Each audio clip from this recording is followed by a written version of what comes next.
DepEd Vision. We dream of Filipinos who passionately love their country and whose values and competencies enable them to realize their full potential and contribute meaningfully to building the nation. As a learner-centered public institution, the Department of Education continuously improves itself to better serve its stakeholders. DepEd mission: to protect and promote the right of every Filipino to quality, equitable, culture-based, and complete basic education where students learn in a child-friendly, gender-sensitive, safe, and motivating environment. Teachers facilitate learning and constantly nurture every learner. Administrators and staff, as stewards of the institution, ensure an enabling and supportive environment for effective learning to happen. Family, community, and other stakeholders are actively engaged and share responsibility for developing lifelong learners. DepEd core values: maka-Diyos, makatao, makakalikasan, at makabansa.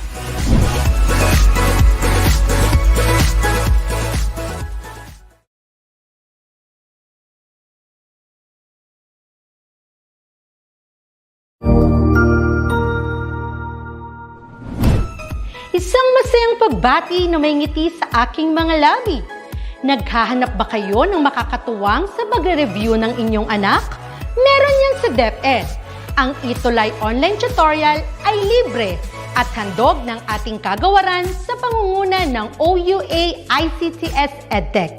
Ito ay isang proyektong makatutulong sa mga mag-aaral, katuwang ang mga magulang o kasama sa kani-kanilang tahanan para masagutan at maunawaan ang mga modules. Hangad din ng programang ETUlay ang matulungan ang ating mga guro sa kanilang mga blended learning classes.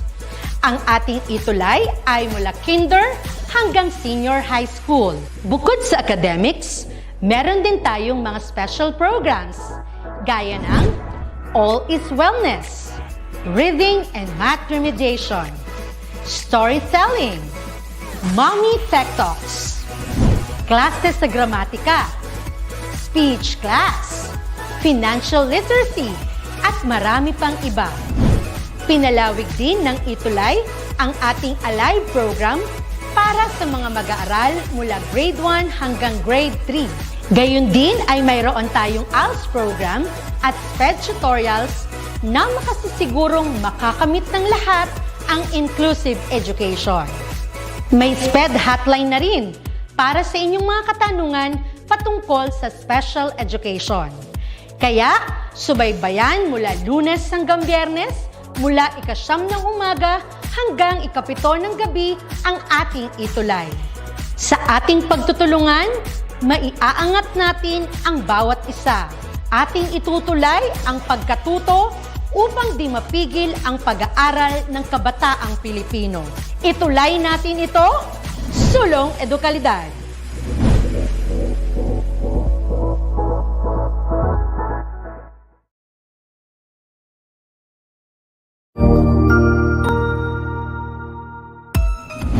Mabuhay! Good day to all! I am your tutor Madge. Welcome to ETUlay, a free online tutorial, an initiative of the Department of Education, Information and Communications Technology Service, Educational Technology Unit, ICTS EdTech. This program is aimed at helping and assisting learners from kindergarten, senior high school, ALS, Alive, and SPED learners. Aside from answering the modules, the ETUlay is offering programs which you will surely look forward to. Together with our parents and teachers, the ETUlay will bridge the gaps where difficulty and ease meet in learning new knowledge and skills.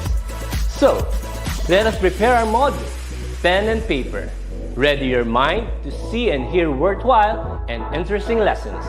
Let us now study and learn, together with our volunteer online tutors. Tara na!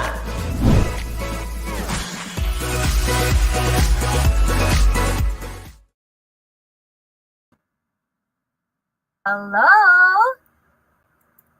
Magandang umaga po sa ating lahat. A blessed and hopeful of learning para sa ating mga learners, mga kapwa guro at sa ibang mga viewers natin for today. Welcome po sa ating week 6 para sa asignaturang Health Optimizing Physical Education 4. Patuloy po nating itutulay ang pagkatuto para magabayan kayo at maging dagdag avenue ng kaalaman itong platform natin na DepEd ETUlay online tutorial. Kahit ilang linggo na lang ay matatapos na natin ang school year 2021 at 2022. Again po, ako po ang inyong lingkod. Ako po si Tutor Shen. And maya-maya lamang po ay makakasama din natin si Tutor Badet. Meron lang po siyang equally important po na gawain. Pero maya-maya ay talaga ay inaabangan natin na siya ay ating makasama para sa ating week 6. So it's a continuation po ng ating session last week po, no? And nawa ay patuloy pa rin po ninyong i-share and i-subscribe ang following Facebook pages and YouTube channel na makikita sa inyong screen. So we have their Facebook, DepEd ETUlay, and mag-subscribe po sa DepEd ETUlay YouTube channel. You can also share yung link natin for today sa inyong mga kaklase, sa inyong mga kakilala na grade 12 din po, no? Para ito ay maging dagdag kaalaman for their this week lesson sa kanilang subject po. And let me welcome and greet some of our viewers for today. Good morning din sa iyo, Enrico Dalupan, watching from YouTube. And we also have again yung lagi naman po yan, no, si Enrico. We also have Joseph Conrad Bulaklak from Pasay City North High School. Welcome and welcome. Good morning din po sa iyo, Ma'am Merly, na talagang kada session, alam nating laging present din si Ma'am Merly, no? Thank you po. And we also have there Clark J. Pepito. Good morning from Aguinaldo National High School. Let me greet din ang kanyang teacher, no, from Ma'am Mary Grace Bretanya. And we also have here, thank you, Sir Obet Rafael. Salamat po. Good morning. Naniniwala ako po na ang mga nilikha ng ating Panginoon ay talagang magaganda. And ngayon, no, kahit medyo, I don't know sa ibang mga lugar po, no, but dito sa Antipolo, medyo makulimlim at kanina po ay umuulan. Pero mukhang okay naman so far ang ating internet connection. So itutuloy po natin ang ating week 6 session. So again and again, for today, no, mapapansin natin na continuation po tayo kagaya ng sinasabi ko. So let's have a quick review regarding our previous lesson po. Okay? Now, all you have to do is I want you to identify, okay, ano po ulit yung topic natin last time. So we were able to have a short introduction ng ating lesson, okay? And last week din po na nagkaroon tayo ng short quiz wherein nakita din natin ano ko pa kaya yung mga topic, okay, specific terminologies na kailangan nating i-deepen para mas maunawaan ng ating mga learners itong word na po ito. So can you please type in sa ating comment section what was our topic last meeting? So we started with this topic. So pwedeng magbigay pa ako ng another isang letter na lang, no? Para at least po it's a clue. Okay? Ayan. So my dear students po, no, kindly type in sa ating comment section what was our topic na sinimulan last week. Can you type in sa ating comment section, keyboard warriors? You can now type in ano ba itong word na to, 2 words na ito na ating nasimulan last week. Okay, very well said. Okay, Joseph, tamang-tama po, no? Ang ating topic last meeting ay about team building. So we already started defining ano ba ang ibig sabihin ng team building. So very good on that, Obet. Okay. And we also have another viewer, Mitch Lopez. Welcome sa ating week 6 session for today. Yes. So palalingin pa natin yung discussion about team building, okay?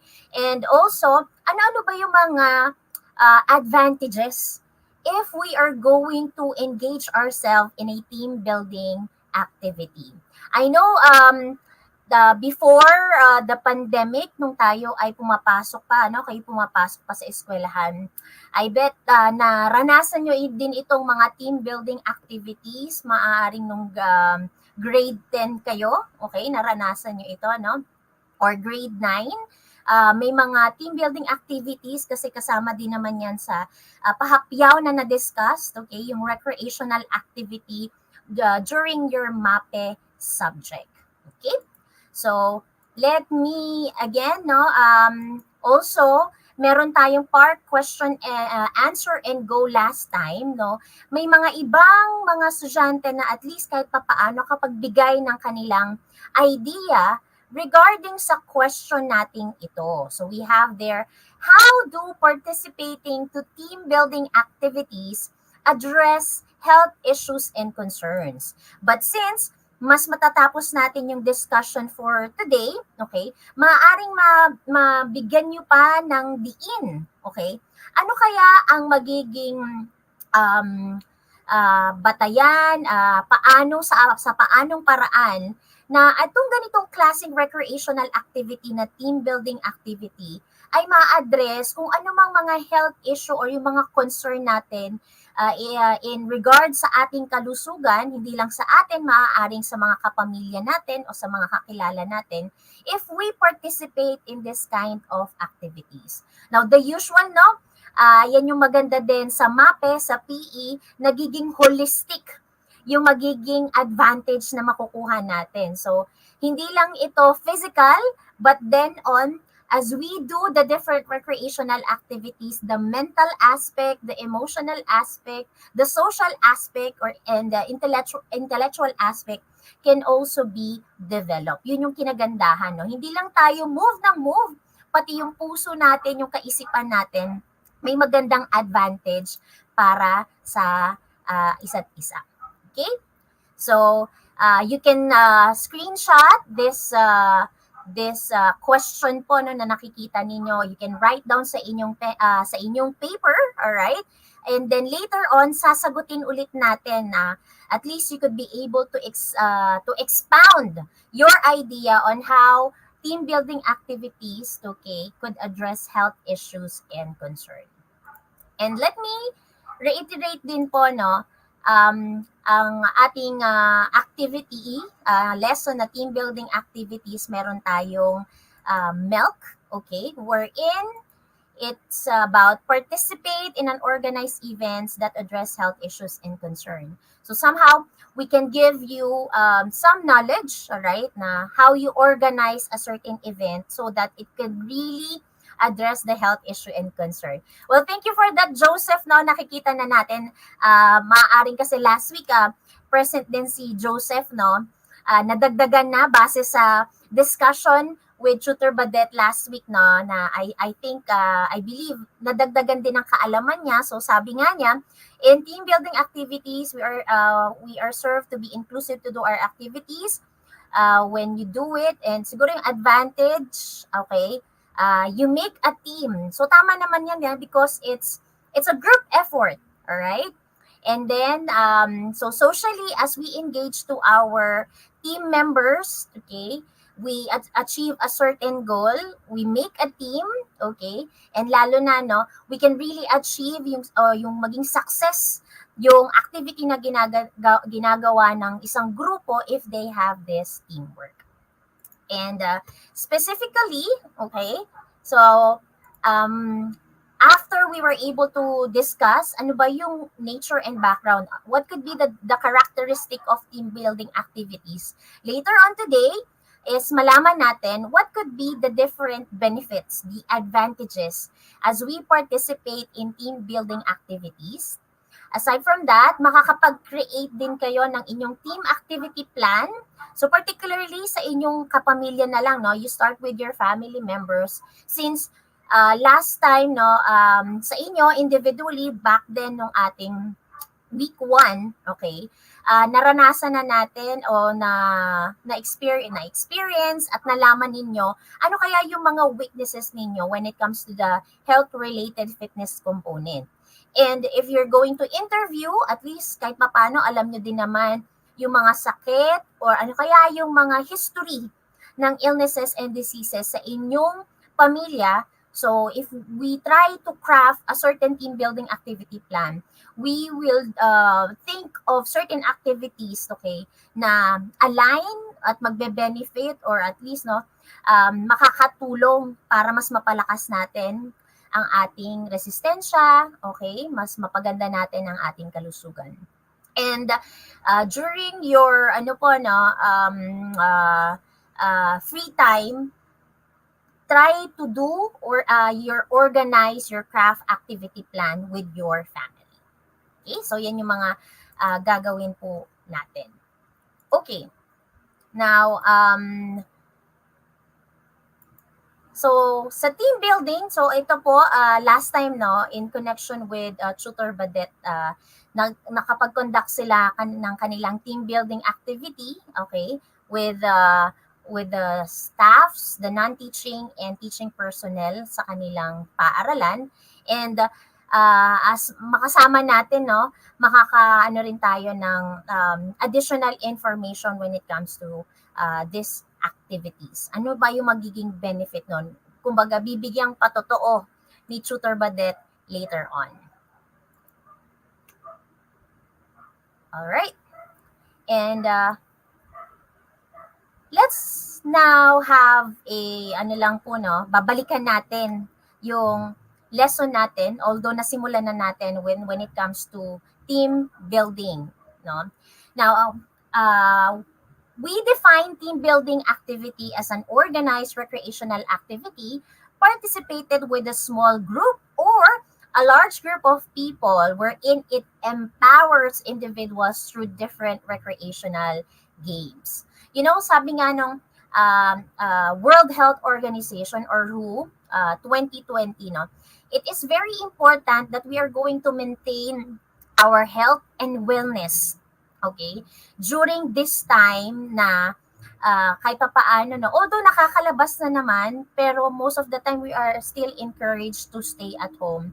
So kung meron tayong limited space na kahit papaano, we should have to be very careful, hindi yung basta labas ng labas. And still naman, limited face-to-face lang naman sa iba, pero karamihan pa rin ay nag-aaral sa kanilang bahay. So at this, totoo yan hanggang ngayon na we still have to prioritize our health and wellness kasi limited activities and limited space pa rin. Hindi, if we're gonna compare that before the pandemic, iba pa rin.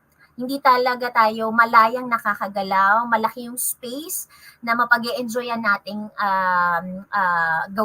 gawan ng mga activities. And according sa World Health Organization, well, they recommend that we have to require ourselves an amount of physical activity para ma-boost natin yung ating immune system. So especially that we still in the pandemic, meron pa ring virus sa paligid, there are still variant, it's very important that we have to boost yung immunity natin. By what? By social activities that will help improve ang ating mental and ang ating emotional health. Okay? And also, they also recommend that improving yung body mechanics na tinatawag natin sa pag-participate ng recreational activities kahit na nasa ganito tayong sitwasyon ng may pandemya pa rin. And kahit limited, somehow at home, in your respective homes, yung mga recreational activities that you can do while nasa bahay, or sometimes if you can travel with the family to some places, and as you mingle with other people sa pamamagitan ng team building activities. So kahit mas mainam kung di pa masyado nakakalabas ng iba sa inyo, hindi pa nakakapag-beach, okay? Or hindi pa nagagawa nakakalabas as you do yung mga recreational activities na napag-aralan natin from the previous week, So team building activities, you can do this at home kung meron kayong backyard, alright? Pwede nyong gawin, makapag-craft kayo ng simple team building activities wherein it can help improve your health status, okay? Na nakapag-enjoy kayo, nakapag-bond with kayo, bonding kayo sa family members na hindi na kailangan pumunta sa malalayong lugar, you have to spend money, okay? Kumbaga, at home, sa backyard ninyo, together with the family, you can just enjoy moving together, laughing together, okay? So, pwede po yung maging alternative kung hindi man nakaka-travel sa iba't ibang mga lugar. At kung makakapag-travel naman kayo, you can have this team building activities, no? Usually, mas mainam sa mga outdoor places, mas malawak yung gagalawan. But make sure you have to remember to follow yung health and safety protocols. So team building activities, as we empower individuals through different recreational games, okay? Team building activities will unite yung mga members ng group towards achieving anuman yung common goal nila. And we do also have for team building activities, okay, may tinatawag tayong team management, okay? Wherein, this is a process of learning to work together effectively, okay? There are times, no, in a certain group, kahit naman sa family, di ba, no, we are unique individuals. We have different perceptions, we have different beliefs, and with that, it would lead to misunderstandings o yung mga arguments, okay? Wherein, in the process, no, pwede naman siyang masolusyonan. Pwede namang ma-overcome yung differences because we will work together. And sa mga bagay-bagay katulad sa buhay din natin, no, proseso din naman yan na minsan pag nag-fail tayo sa mga bagay-bagay, okay, there are times that we just have to accept things, we have to challenge ourselves to be positive, alright? Para bumangon tayo at mas gawin natin kung ano yung mas makakabuti sa grupo at makakabuti din para sa ating mga sarili. And when it comes to team management, no, okay, meron tayong tinatawag na stages of team development. Now, last time nung nag-quiz tayo, no, ito yung isa sa mga dapat din nating tutukan, okay? Because somehow may mga wrong answers yung mga iba nating participants. So for today, mas maiintindihan nyo na bakit ito yung forming stage at yung mga ibang stages na tinatawag natin.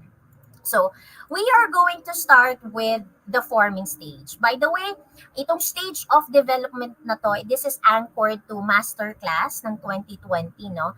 At sinasabi nila na when it comes to team development, okay, sa team management wherein you have to work effectively, no?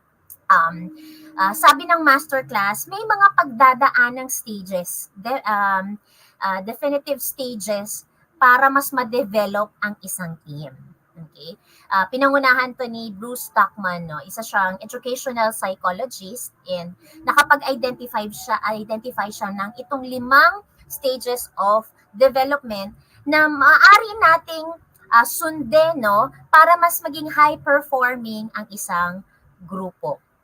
And we're going to start with the forming stage.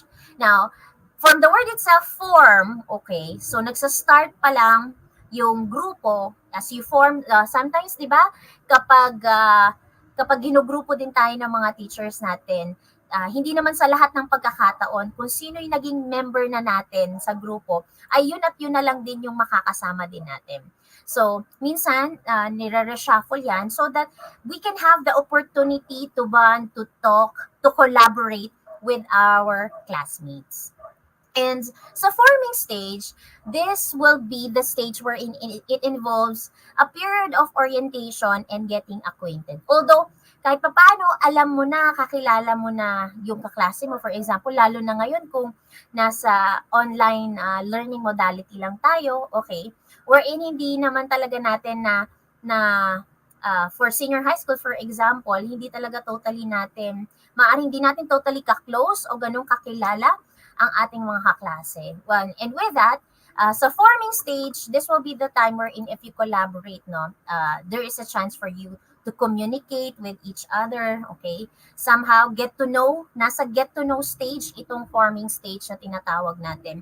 Wherein, it's the period wherein you try to be acquainted with the other members. So, maaaring ganun mo na, kakilala mo na sila, pero may pagkakataon din na first time mo silang makakasama as you achieve a certain activity or a certain goal na pinapagawa sa inyo ng teacher ninyo. So that's for the forming stage. Forming, so acquaintance, okay, the period of getting to know pa lang tayo. Now, let's have here another stage wherein yung tinatawag na nating storming. Okay? And for the storming stage, mapapansin po natin na in every group, okay, may pagkakataon na hindi naman it will always be perfect, no? May mga challenges, yung sinasabi nating mga misunderstandings, okay, or somehow negativity that would arise within the process na kayo ay nagko-collaborate or ginagawa ang isang task. Okay? So, sabi natin, pag malalaman natin kapag ito na tayo sa storming stage, ito din yung sinasabi nilang difficult, okay, the difficult and yung critical stage to pass through. Kasi nga, you started with kakakilala nyo lang, okay, and then during the exchange of your ideas, fulfilling some tasks, nagkakaroon kayo ng mga misunderstandings kasi nga kakakilala lang, ginagamay nyo pa ang mga bawat isa. And true enough, kung meron tayong mga differences, okay, nagkakataon na there would be exchange of ideas na maaaring a certain member would misunderstood, okay, hindi nyo naiintindihan kasi hindi nyo pa nga ganun kagamay ang isa't isa, okay? May pagkakataon na gusto nating ipilit yung gusto natin, alright? Kaya this will be the period ng conflict or maaaring competition as an individual. Hindi, mas okay yung idea ko. Parang wala namang point yung idea niya. Dapat itong idea ko ang mangibabaw. Something like that. So, because different personalities emerge already. So, with that particular situation, ang mangyayari niyan is yung team performance, kahit it would decrease, no, yung team performance ng grupo, okay? Kasi nga dumadating sa punto na yung energy ng grupo ninyo ay nailalaan nyo sa mga unproductive activities wherein you have different ideas. As you exchange ideas, nagkakaiba-iba. So that's with the storming stage, no? Yung tinatawag natin, yung sa keyword nating storm. So we're in conflict and yung sinasabi nating nasa critical stage. Another stage naman natin ay yung tinatawag naman natin ng norming. Okay? Ang norming stage naman, mapapansin na natin that yung team naman, they were able to get through the storming stage. Okay? Wherein, yung conflict na resolve na and somehow kasi mas naiintindihan nyo na yung isa't isa, nagagamay nyo na yung mga ugali and behavior ng isa as you also focus na dapat maging successful o ma-achieve ninyo yung goal ninyo as a group, no? Wherein, ang nangyayari na niyan is yung unity emerges na. Okay? So, in the norming stage, nade-develop na yung consensus. It's like you meet halfway na naiintindihan nyo na kumbaga ano yung sa tingin yung mas okay, nawi-weigh nyo na yon as a group. Okay? And kahit pa paano, no, mas naiintindihan nyo na at mas nangingibabaw na ano ba yung role ko as a leader? Anong role ko as a team member? Alright? Wherein, kahit may mga differences kayo because you understood very well anong role ko sa team na ito, yung respect and unity pa rin ang nangingibabaw. So, here in the norming stage, the members already learn to cooperate and begin to focus ano yung goal ng team. So, we have there the norming stage. And then, after the norming stage, the next stage, yung tinatawag nating performing. Okay? So meaning to say, dahil na-develop na yung consensus, yung cooperation, kumbaga well-established na siya, no? And somehow yung team is already mature, mas organized na siya, well-functioning na siya. Okay, kumbaga, sabi nga natin kasi sa norming stage, no, na-resolve na, mas clear na ano yung mga responsibilities, okay? Kumbaga, in this performing stage, dahil mature na ang grupo, mas organized na siya, even though may mga pagkakataon na may mga misunderstanding pa rin, may mga conflict pa rin na nagaganap within the team, okay? Pero nadideal na yan ng grupo constructively. So it's like even though there would be some negative situations that may occur, kaya na ng grupo, okay? Hindi na sila ganun nagfo-focus sa conflict because they are well organized. They can function very well na because they understood clearly ang kanilang goals, ang kanilang responsibilities, and yung pagkakakilanlan sa mga bawat members. So we have there the performing stage. And then we have here now the last stage wherein tinatawag nating adjourning. Okay, ano naman yung tinatawag nating adjourning, no? So, in the adjourning stage, ito na yung stage wherein the team, okay, were able to accomplish na yung goals, kumbaga successfully they were able to fulfill yung mga tasks, okay?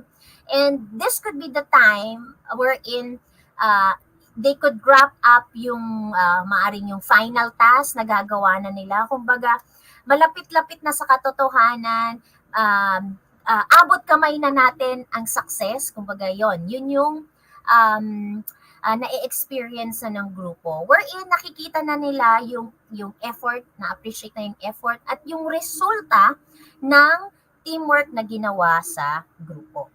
So as you can see, so we have there the different stages, okay, ng team development, okay, as they manage yung mga different stages na yan from the start na ginagamay pa lang ang isa't isa, nagkaroon ng conflict, kahit papaano yung consensus cooperation, na kahit may challenges, nagpe-perform pa rin kasi naiintindihan na ng bawat isa ang role. And with that, with the last stage, no, makikita na natin yung pinaka-resulta ng team effort na ginawa ng team. So, it's like a season. It's like a season sa buhay din natin na hindi laging hindi maganda, okay? Nagkakataon na may mga challenges, pero lilipas din yan, natututo tayo, na-achieve natin yung mga gusto natin, okay? Kahit na for example, no, sa ating paraan ng pagkatuto na at first, nag-a-adjust din kayo sa modality, sa pag-aaral, okay? Hanggang sa unti-unti nyo na siyang nagagamay, hanggang sa nagagawa nyo na at nakikita nyo na yung resulta ng pinaghirapan nyo sa pag-aaral. So, ganun din yon, tuloy-tuloy lang din tayo. Kagaya din ng platform na ito ng DepEd ETUlay, no, na nagiging kapartner nyo din kami sa inyong pagkatuto despite na nasa modular distance learning modality lang ang mga mag-aaral, okay? Sa online magagamit din siya, no? At tandaan po natin na pwede natin balik-balikan yung mga natututunan natin, okay? O yung mga sessions sa ating ETUlay DepEd online tutorial. So again, yan po ang mga stages of team development. And now, we have here now some examples of team building activities. Now, last time na, alam ko may mga iba't ibang kaalaman din ng ating mga viewers with the different team building activities. But somehow sa mga given team building activities natin, no, isa sa yan sa maaaring bago sa inyong pandinig, okay? And for today, mas bibigyan natin ng linaw. Ano ba itong mga examples ng team building activities na ito? At maaari ninyong itry within your family members. So these are some of the examples of team building activities. So unahin na natin sa tinatawag nating human twister. Okay? Na human, bakit kaya human twister na tinatawag natin? So this can be played with a small group of within a small group or maaari namang large group. Let's say for example, sa pamilya nyo, since hindi maaaring nasa 6 members lang kayo, and then you can group yourselves into 3 groups. Okay? Alright? And then, maaari kayong gumamit ng dice dito. Maaari din kayong gumamit ng note cards, okay, for each person. Okay? So, as you divide the group, no, each numbers, okay, for example, each group numbers, kumbaga, if there, meron tayong sa bawat members, mag-a-assign din tayo ng body part numbers. So, for example, na-roll yung 2 dice ng isang first player, okay? Yung number second naman is yung body part number. So, as you roll 2 more dice, or halimbawa, same dice again, nag-establish tayo ng another player and body part. Okay, so, sinong member? Okay, anong body part? Okay, so, kunwari, may 2 players tayo. The 2 players press body parts against each other. Okay, as you roll the dice, tapos sabi natin may note card tayo, no? So, you have to place a note card in between. Okay? Halimbawa, si one player, sabihin natin si player A, ang sa note card niya ay nasa knee. Yung another player naman, ang itatouch niya naman ay yung nose ng kapartner niya. So, as they just continue rolling the dice, okay, kumbaga, mapapansin natin as they continue the dice, tapos may mga each note card, okay, nag-human twist up na. Okay?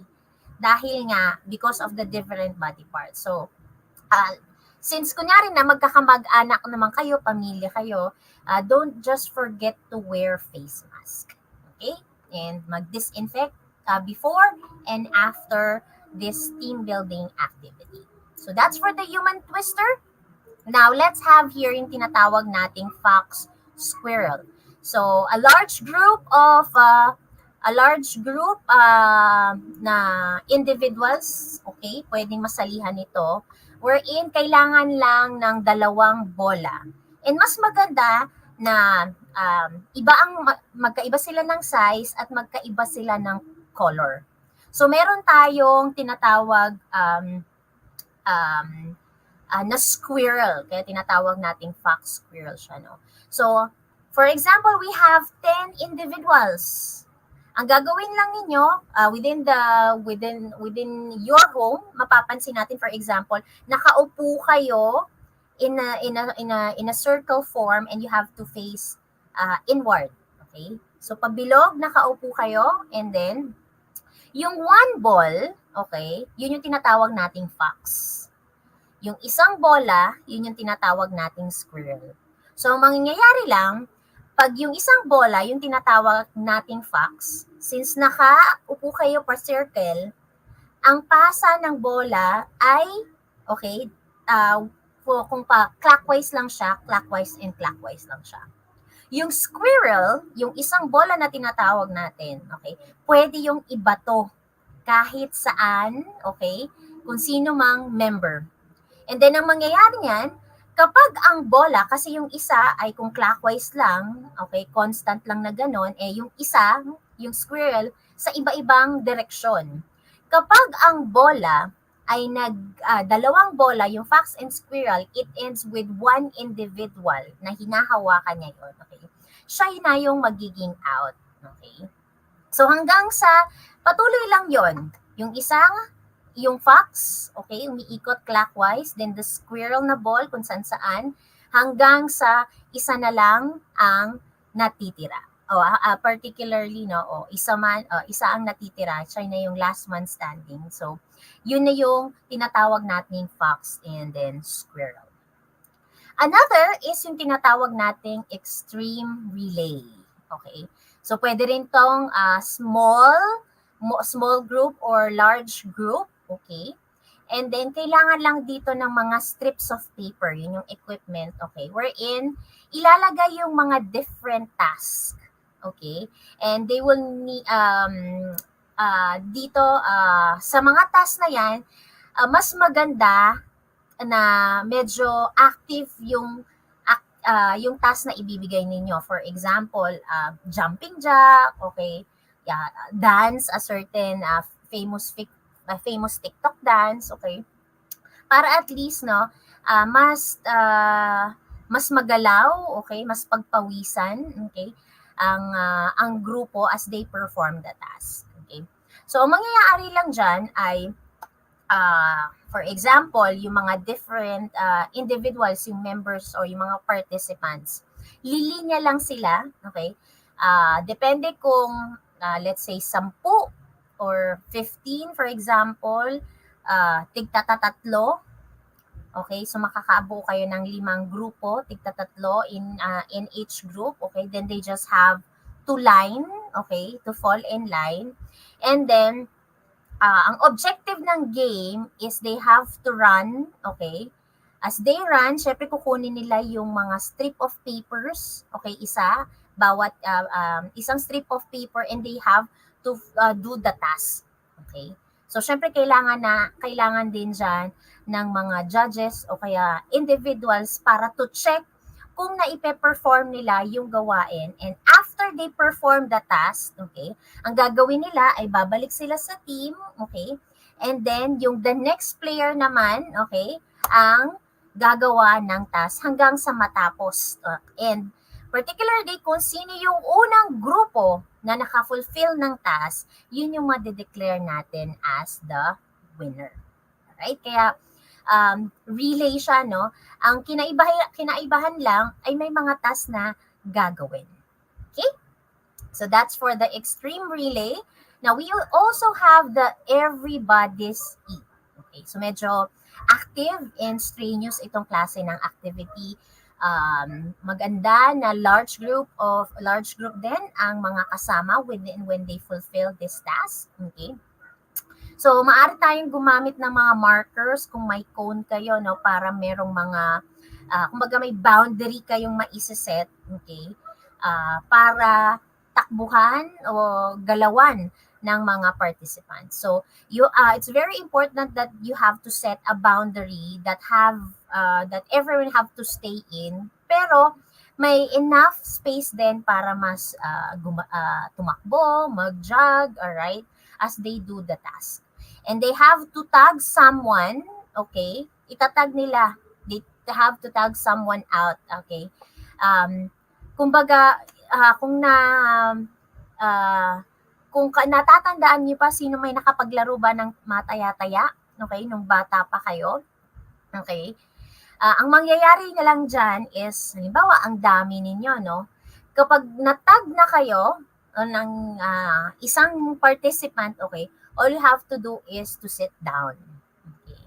If 2 people tag each other at the same time, for example, sabay ninyong naitag ang bawat isa, okay, then both out na rin kayo, dapat umupo din kayo. So all you have to do, you run, okay, you have your strategy na matag ang ibang participant na hindi kayo natatag para hindi kayo ma-out. And ang ending niyan, if kung sino na lang yung isang participant na nakatayo, okay, siya yung magiging declare as the winner.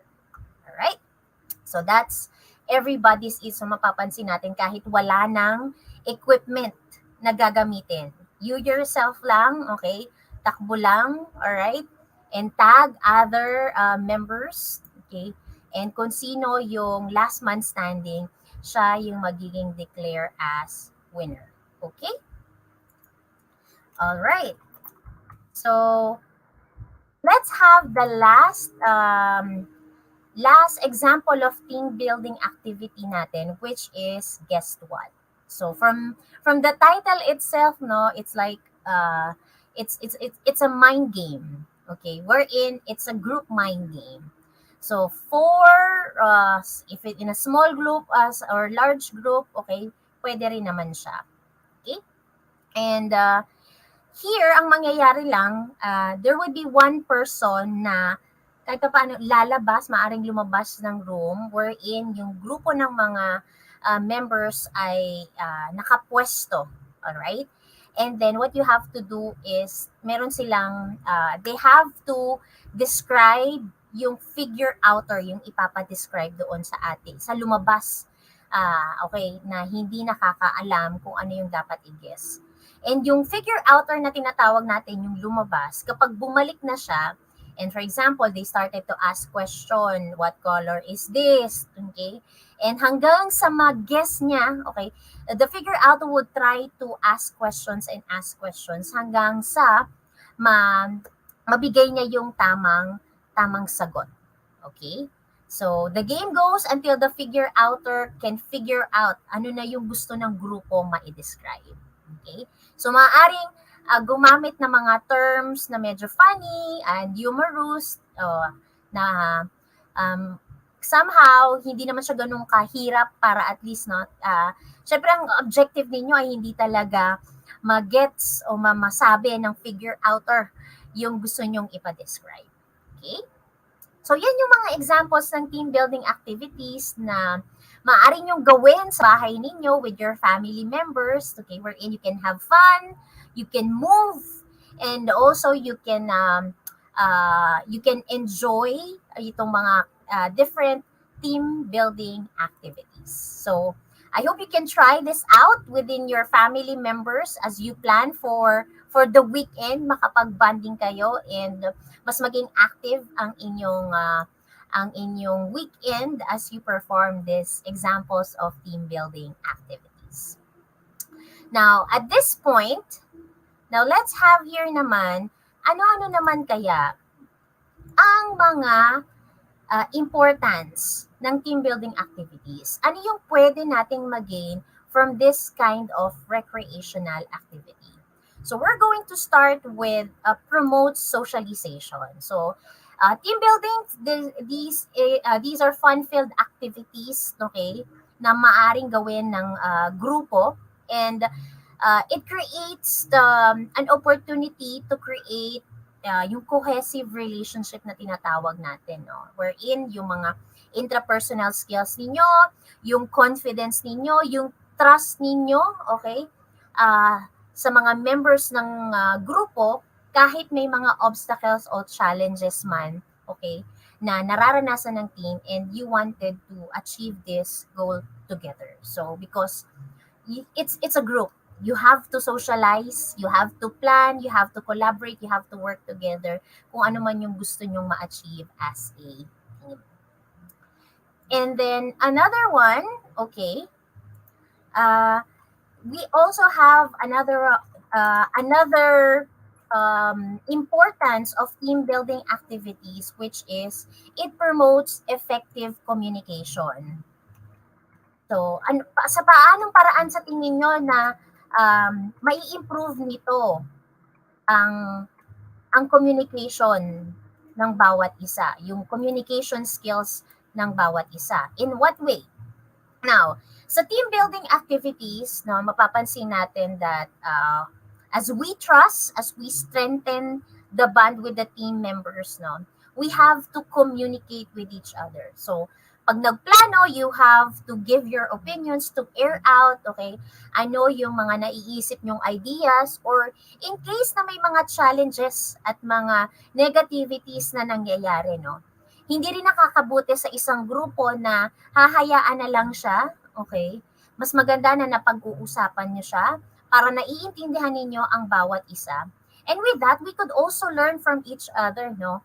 With the negative emotions, yung mga hindi magandang nararamdaman natin, as we learn, okay, from that particular situation, no? Mas nakakabuti din siya. Hindi ka rin kasi na mas mainam talaga na napag-uusapan ninyo para nas naiintindihan nyo ang isa't isa, okay? And also, you can trust each other more, okay? And hindi lang nagiging one-sided. The usual nga, no, sa paniniwala ko, kasi tatlong side siya. Yung side mo, yung side niya, at ano yung side ng tama. Okay? Kasi kapag side niya lang or side mo ang titingnan mo, maaaring nagiging bias ka. Pero kahit natingnan mo yung side mo, pero alam mo na ito yung tama, ito yung side ng tama. So kahit papaano yung acceptance natin na ay may pagkakamali ako, ay tama nga siya. So mas naiintindihan natin, mas mai-improve din ang relasyon ng grupo kung kayo ay nag-uusap-usap. Okay? So we have there, so mas maganda kasi yan na nagpaplano kayo at nag-uusap kayo as you achieve your common goal. And then, another importance ng team building is promote respect and collaboration. So sabi nga natin, within a team, it composed of different people with different personalities. And as you accomplish the task, yung pakikinig natin sa idea ng kagrupo natin, ng members natin, as we work yung plano ng grupo, you try to meet halfway and accomplish yung gustong ma-achieve ng inyong grupo. So, as you combine yung pag-acknowledge ng strength and weaknesses ng grupo, okay, as you stimulate yung collaboration within the group, okay, that it could lead to achieving kung ano man yung gustong marating at ma-achieve ng grupo. So, mapapansin natin because we have the acceptance na kahit magkakaiba tayo, okay, alright, because of this respect, alright, with our respect from our members, okay, that would not hinder for us to collaborate and achieve the goals, the team's goal. So we have there promote respect and collaboration. Another, ano pa bang pwede? It promotes self-actualization and yung tinatawag na yung fulfillment na tinatawag natin. Now, as a member, if we try to be responsible sa mga behavior natin, kahit we have different personalities, may mga personal walls, okay? Kahit papaano with that particular situation, this would lead us para mas maging productive tayo na members, okay? And minsan kasi na kahit na may challenges hindi kaya natin to as a team, alright? Yung fulfillment as you do the different tasks, okay? May pagkakataon, 'di ba, na hindi sa lahat ng pagkakataon ay pare-parehas kayo ng level ng energy as you fulfill the task. But from that aspect, you could help another member to boost yung confidence nila. Okay? Matulungan din silang ma-overcome yung mga shortcomings, and as a group, yung challenges ng group ay pwedeng ma-overcome yan within the process. And we also have the last, which is promotes well-being and health. Now, ang boredom, yung limited na the usual pagstay natin sa bahay, somehow it hinders yung talagang active participation sa mga physical activities. And with this team building activities, depende na lang yung creativity, okay, at how you gonna do it with the limited space na meron kayo sa bahay, okay? Participation to team building activities would be an avenue para ma-ensure yung health and well-being natin kahit nasa ganito tayong sitwasyon. And para sa mga ibang tao, this can be an instrument para maging adaptive, maging creative, maging resourceful, okay? And also with that, yung as we collaborate, as we socialize with each other, we try to face yung mga shortcomings na maaaring maranasan ng isang grupo. So, with this team building activities, it would equip our skills, our experiences, okay? And syempre, avenue na rin siya for a healthy living. And because of the challenges o yung mga dapat, the process as you do the task and accomplish yung goal ng team, mas magiging it creates a positive outlook din sa buhay natin, wherein, sabi nga natin, it contributes to the promotion of yung holistic health. You socialize, okay? Mental health, alright? You plan, okay? Also, you deal with the ideas of the members. Yung inyong emotional, depende kung may mga negativities na nararanasan. Syempre, yung mga positive emotions din, no? Nakakabuti din yan sa ating pakiramdam. And this would be a way for us to at least if we can still if not eliminate, ma-lessen, okay, yung mga illnesses, and we could still maintain or attain yung vigor natin, no, mas malusog na kalusugan natin, even though limited space, okay, limited yung money din, okay, na gumala o umalis man lang just to be physically active. So we have a lot of advantages that we can gain if we involve ourselves to team building activities. So I do hope, no, na during your weekend, instead of the gadget, okay, sedentary lifestyle, why not try team building activities kahit sa bahay nyo lang? Or somehow, if you can go, pinapayagan ko kayo, go to some outdoor places, okay, with your friends, just follow the health and safety protocols. You can do some team building activities to strengthen the bond and be physically active as you engage to team building activities. So I hope you learn a lot from the importance, you were able to recognize and appreciate the importance of team building activities. All right? And there we have it. Okay? So, ito yung magiging activity ninyo that you can do with your family members at home. It is entitled Team Building Fam Bond. Okay? So, you just have to write there anong name and grade and section nyo na din. And what could be your chosen activity? Now, sa chosen activity nyo, at least mas tingnan natin kung ano ba yung mga weaknesses natin, ano yung mga illnesses na nararanasan ng family. And from that, no, you can think of some activities wherein it could strengthen, it can eliminate other family members to be able to experience, like for example, kung merong high blood, okay, or some activities na hindi maganda sa health, okay, or may history man ang family members ninyo dyan, no, para maiwasan natin yan, you can just think of some creative recreational activities or team building activities that would suit, okay, and at least would help yung mga issues na yan, okay, wherein halimbawa it can improve your cardiovascular endurance, alright, yung flexibility, okay, you can think of some activities that will suit for that para naman mas ma-improve pa din ang health-related fitness component ninyo. And usually naman sa health-related fitness component, no, with that, no, it could also, if not eliminate, at least, no, prevent us from such illnesses and diseases. And then you can include there the number of family members who would participate, yung bodily conditions na napag-usapan natin last time, no, okay, you get the heart rate, okay, of the family member, and then the heart rate after, okay, doing the activity. And you can also provide some reflection after doing the activities. What could be, how was your experience as you do your team building fam bond? So again, no, i-check natin yung mga weaknesses natin back when we have our health, yung physical fitness test natin.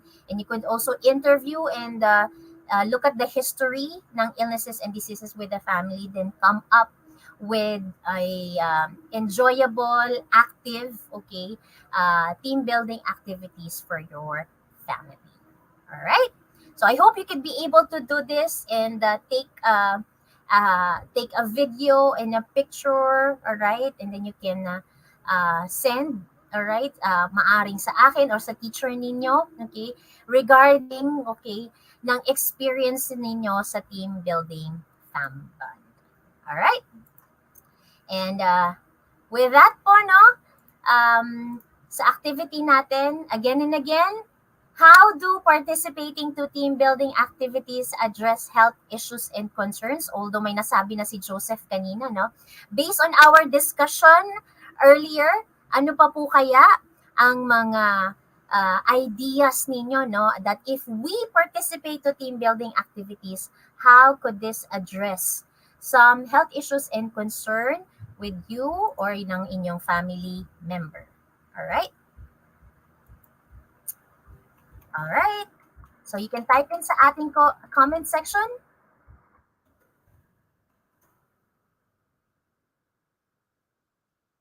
Keyboard warriors, can you give some of your insights how you can participate to team building activities wherein it can address health issues and concern? So yes, as you do the teamwork po, no?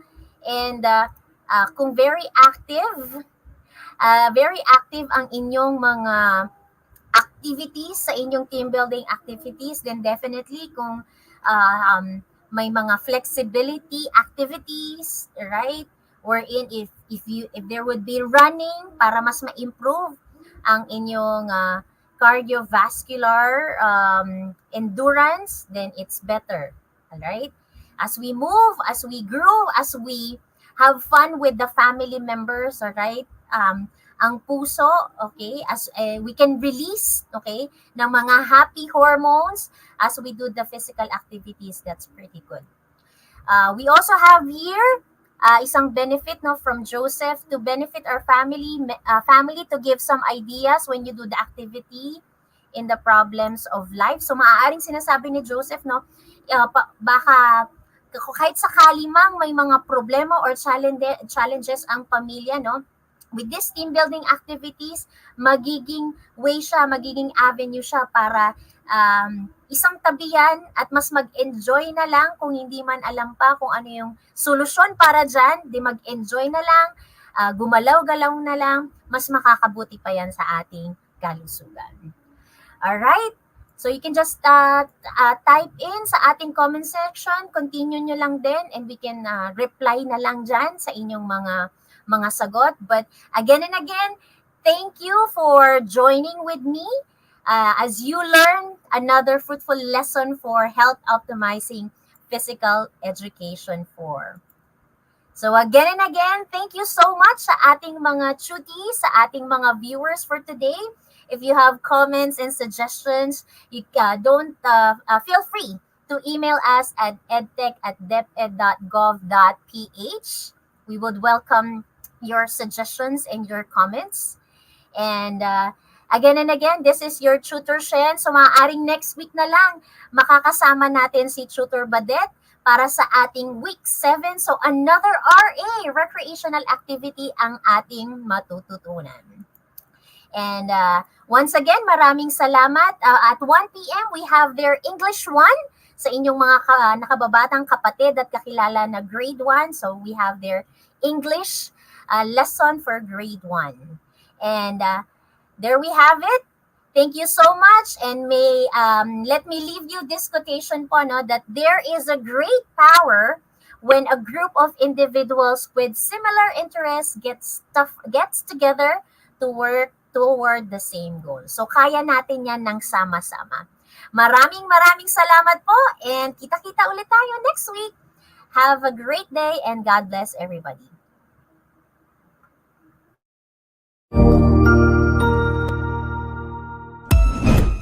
Ang husay naman! Natapos mo ang iyong tutorial session kasama ang iyong mahusay na ETUlay tutor. May bago ka bang natutuhan? I-share na yan gamit ang hashtag #ETUlayLevelUp.